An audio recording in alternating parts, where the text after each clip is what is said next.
everyone. నేను మీ English teacher. Welcome back to our channel. I hope everyone is doing well. ఈరోజు వీడియోలో మనం మన డైలీ కాన్వర్సేషన్స్లో చాలా ఫ్రీక్వెంట్గా యూస్ చేస్తూ ఉండే షార్ట్ సెంటెన్సెస్ కొన్ని ఉంటాయి కదా. అయితే వాటన్నింటినీ ఇంగ్లీష్లో ఈజీగా ఏ విధంగా చెప్పాలో క్లియర్గా కొన్ని ఎగ్జాంపుల్స్తో చూసేద్దాం. సో మీరైతే వీడియోని ఎక్కడ స్కిప్ చేయకుండా చివరి వరకు చూడడానికి ట్రై చేయండి. ఈ వీడియో గనక మీకు యూస్ఫుల్గా అనిపిస్తే మర్చిపోకుండా ఒక లైక్ చేయండి. ఎందుకంటే మీరు చేసే ఈ ఒక్క లైక్ ద్వారా ఈ వీడియో మరికొంతమందికి రీచ్ అవుతుంది. So please like this video and also subscribe to English teacher for more such videos. ఇప్పుడైతే ప్రీవియస్ వీడియోలో నేను మిమ్మల్ని 2 క్వశ్చన్స్ అడిగాను కదా, వాటి యొక్క ఆన్సర్స్ని చూసేద్దాం. ఫస్ట్ వన్ ఈజ్ ఎంతసేపు. ఎంతసేపు అనేదాన్ని మనం ఇంగ్లీష్లో హౌ లాంగ్ అని అడుగుతాం. Now the second question is ఇక్కడ లైట్ వేసింది ఎవరు లేదా లైట్ ఆన్ చేసింది ఎవరు. ఈ సెంటెన్స్ని ఇంగ్లీష్లో who turned on the light here ఈ విధంగా చెప్తాం. టర్నింగ్ ఆన్ అంటే ఆన్ చేయడం అని. ఇప్పుడు మీకోసం ఈ వీడియోలో 2 క్వశ్చన్స్ ఉంటాయి కదా. అయితే వాటిలో ఫస్ట్ వన్ ఈజ్ ఈ పిక్చర్లో కనిపిస్తున్న చెవి యొక్క భాగాన్ని నార్మల్గా చెవి కమ్మ అని అంటుంటారు. అయితే దీన్ని ఇంగ్లీష్లో ఏ విధంగా చెప్తాం? What do we call this in English? Let me know in the comments. Now the second question for you which is నువ్వు ఎందుకు అన్ని అబద్ధాలు చెప్తావు. ఈ సెంటెన్స్ని మీరు ఇంగ్లీష్లో ఎలా అడుగుతారో తప్పకుండా కామెంట్ సెక్షన్లో కామెంట్ చేసి నాకు తెలియచేయండి. ఇదే విధంగా మీ సపోర్ట్ని ఎప్పుడు మీ లైక్స్ అండ్ కామెంట్స్ ద్వారా తెలియచేస్తూనే ఉండండి. ఇప్పుడైతే లేట్ చేయకుండా మన వీడియో స్టార్ట్ చేసేద్దాం. Let's get started. First sentence of this video is మనం వెళ్లాల్సింది ఇటువైపేనా లేదా మనం వెళ్లాల్సింది ఇటేనా ఇలా అడుగుతూ ఉంటారు కదా. సో దీన్ని ఇంగ్లీష్లో is this the way we should go, is this the way we should go ఈ విధంగా అడుగుతాం. ఈజ్ దిస్ ద వే అంటే ఇటువైపేనా లేదా ఈ దారిలోనేనా అని. For example, it seems to me that we are not on the right track or it seems to me that we are not going in the right direction అంటే మనం సరైన దారిలో లేదా కరెక్ట్ దారిలో వెళ్తున్నామని నాకు అనిపించడం లేదు అని. ఇంకొక example, why are you sitting in the driver's seat when you don't know which way to go. Why are you sitting in the driver's seat when you don't know which way to go అంటే నీకు ఎటువైపు వెళ్లాలో తెలియనప్పుడు నువ్వు driver సీట్లో ఎందుకు కూర్చున్నావు అని. సెంటెన్స్ నెంబర్ 2 ఈజ్ నీకెందుకంత ఆత్రం. ఏదైనా చేయాలన్నా లేదా చెప్పాలన్నా తొందరపడుతూ ఉన్నప్పుడు ఇలా ఆత్రం అని అంటూ ఉంటారు కదా. సో దీన్ని ఇంగ్లీష్లో why are you so anxious, why are you so anxious ఈ విధంగా అడుగుతాం. ఈగర్నెస్, క్యూరియాసిటీ ఆర్ యాంగ్షియస్ వీటన్నిటికీ మీనింగ్ ఆతృత అని. For example, if I get a message on my phone why are you so anxious. If I get a message on my phone why are you so anxious అంటే నా ఫోన్లో నాకు message వస్తే నీకెందుకంత ఆత్రం అని.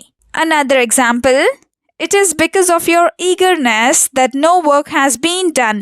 It is because of your eagerness that no work has been done అంటే నీ ఆతృత వల్లే ఏ పని కూడా జరగలేదు అని. Now the third sentence is నీ సోది ఆపుతావా. ఎవరైనా పిచ్చి పిచ్చిగా మాట్లాడుతూ ఉన్నప్పుడు ఇలా అంటూ ఉంటాం కదా. సో దీన్ని ఇంగ్లీష్లో will you stop your non sense, will you stop your non sense ఈ విధంగా అడుగుతాం. నాన్ సెన్స్ అంటే పిచ్చి మాటలు లేదా సోది అని. For example, if you are talking nonsense like a mad man I am getting very annoyed. If you are talking nonsense like a mad man I am getting very annoyed అంటే నువ్వు ఇలా పిచ్చివాడిలా సోది చెప్తూ ఉంటే లేదా పిచ్చి మాటలు మాట్లాడుతూ ఉంటే నాకు చిరాకు వస్తోంది అని. Now the example number 2 is I don't understand 1 bit of her non sense. I don't understand 1 bit of her non sense అంటే ఆమె చెప్పే సోది నాకు ఒక్క ముక్క కూడా అర్థం కాలేదు అని. Now the fourth sentence is ఇక్కడ వినేవాళ్ళు ఎవ్వరూ లేరు ఇలా అంటూ ఉంటారు కదా. దీన్ని ఇంగ్లీష్లో there is no one here to listen, there is no one here to listen ఈ విధంగా చెప్తాం. There is no one here అంటే ఇక్కడ ఎవరూ లేరు అని. దీనికి సంబంధించిన ఎగ్జాంపుల్స్ని చూద్దాం. First one is I am not crazy enough to believe anything you say. I am not crazy enough to believe anything you say. అంటే నువ్వు చెప్పిన వాటన్నింటినీ నమ్మేంత పిచ్చివాడిని నేను కాదు, లేదా నువ్వు చెప్పిన వాటన్నింటినీ నమ్మేంత పిచ్చి నాకు లేదు అని. Another example, you are saying something but no one here is listening to you. You are saying something but no one here is listening to you. అంటే నువ్వు ఏదో చెప్తున్నావు, కానీ ఇక్కడ నువ్వు చెప్పేది ఎవరూ వినటం లేదు అని. Now the fifth sentence is ఏమైందో తెలుసుకొని మాట్లాడు. ఇలా అంటూ ఉంటారు కదా, సో దీన్ని ఇంగ్లీష్లో you know what happened and then talk. You know what happened and then talk. ఈ విధంగా చెప్తాం. యు నో అంటే నువ్వు తెలుసుకో అని. డు యూ నో అంటే నీకు తెలుసా అని. For example, do not speak as you like without knowing what happened. Do not speak as you like without knowing what happened. అంటే ఏం జరిగిందో తెలుసుకోకుండా నువ్వు నీకు నచ్చినట్లు లేదా నీకు ఇష్టం వచ్చినట్లు మాట్లాడకు అని. Another example, it was my fault that I cursed you without knowing what had happened.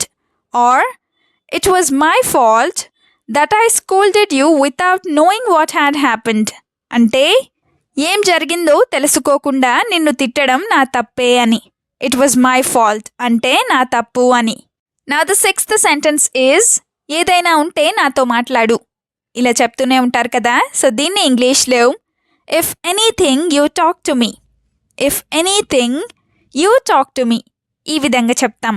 Let's have some examples now. First one is if you have any problem you can tell me without any hesitation.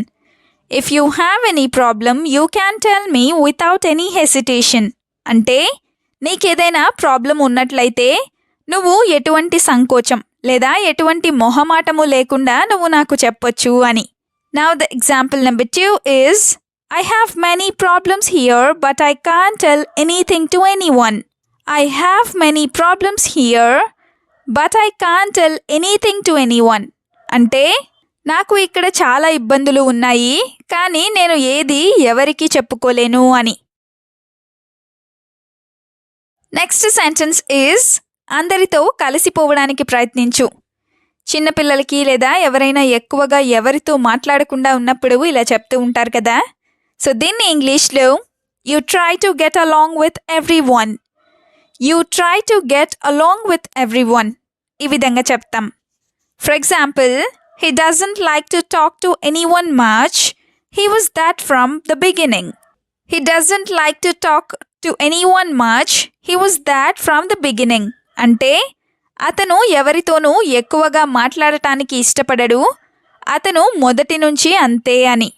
Another example, I find it very difficult to talk to people I don't know. Or I find it very difficult to talk to people that I don't know. అంటే తెలియని వాళ్ళతో మాట్లాడాలంటే నాకు కష్టంగా అనిపిస్తుంది లేదా నాకు చాలా కష్టంగా ఉంటుంది అని. Now the last sentence is ఏం జరిగిందో క్లియర్గా చెప్పు. ఇలా అడుగుతూ ఉంటారు కదా, దీన్ని ఇంగ్లీష్లో tell me clearly what happened. Tell me clearly what happened. ఈ విధంగా అడుగుతాం.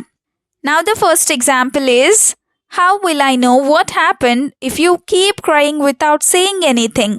How will I know what happened if you keep crying without saying anything. అంటే నువ్వు ఏమి చెప్పకుండా ఇలా ఏడుస్తూ ఉంటే ఏం జరిగిందో నాకు ఎలా తెలుస్తుంది అని. హౌ విల్ ఐ నో అంటే నాకు ఎలా తెలుస్తుంది అని. ఇంకొక example, no matter what I ask her she doesn't say clearly at all. No matter what I ask her she doesn't say clearly at all. అంటే నేను ఆమెని ఏది అడిగినా కూడా ఆమె క్లియర్గా అస్సలు చెప్పదు అని. షీ డజంట్ సే అంటే ఆమె చెప్పదు అని. That's all for today. Thank you so much for watching this video. వీడియోలో ఉన్న వాటన్నింటినీ వీలైనంత ఎక్కువగా ప్రాక్టీస్ చేస్తూ ఉండండి. Will meet you again with a useful and interesting video.